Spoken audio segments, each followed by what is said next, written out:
ജർമ്മനിയിൽ വന്ന സമയത്ത് എനിക്ക് ഒട്ടും ഇഷ്ടമില്ലാത്ത ഈവൻ ട്രൈ ചെയ്ത് പോലും നോക്കാൻ തോന്നാത്ത പക്ഷെ പിന്നീട് എൻ്റെ ഫേവറേറ്റ് ആയിട്ട് മാറിയൊരു സാധനമുണ്ട്. അതാണ് ജർമ്മൻസിൻ്റെ കൾച്ചറൽ സിമ്പിളായ ദേ കാണുന്ന ബ്രെഡ്സൽ.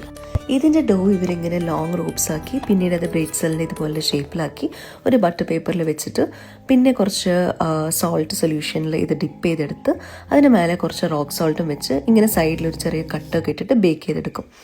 ഒരുപാട് വെറൈറ്റീസ് ഉണ്ട് കേട്ടോ ബ്രെഡ്സൽ. ലൈക്ക് ബുട്ടർ ബ്രെഡ്സൽ ഉണ്ട്, പിന്നെ ഉള്ളിൽ പെപ്പർ ഇട്ടിട്ടുള്ള പെപ്പർ ബ്രെഡ്സൽ, ഇതുപോലെ സീഡ്സിൻ്റെ ലോഗൻ ബ്രെഡ്സൽ. പക്ഷേ എൻ്റെ മോസ്റ്റ് ഫേവറേറ്റ് എപ്പോഴും ബട്ടർ ബ്രെഡ്സലാണ്. ഇവിടെ സ്കൂൾസിലൊക്കെ കുട്ടികളുടെ ബർത്ത്ഡേസിന് കൊടുത്തു വിടാനാണെങ്കിലും ഓഫീസിൽ വല്ല പാർട്ടീസിന് കൊടുക്കാനാണെങ്കിലും ഈ ബ്രെഡ്സൽ ഇവിടുത്തെ മെയിൻ താരാട്ടോ. എന്തിനേറെ പറയുന്നു, എൻ്റെ മോളുടെ സ്കൂളിൽ എല്ലാ ഫ്രൈഡേയും ഇവർക്ക് ബ്രെഡ്സൽ ടാഗ് എന്ന് പറഞ്ഞിട്ടൊരു ദിവസം തന്നെയുണ്ട്.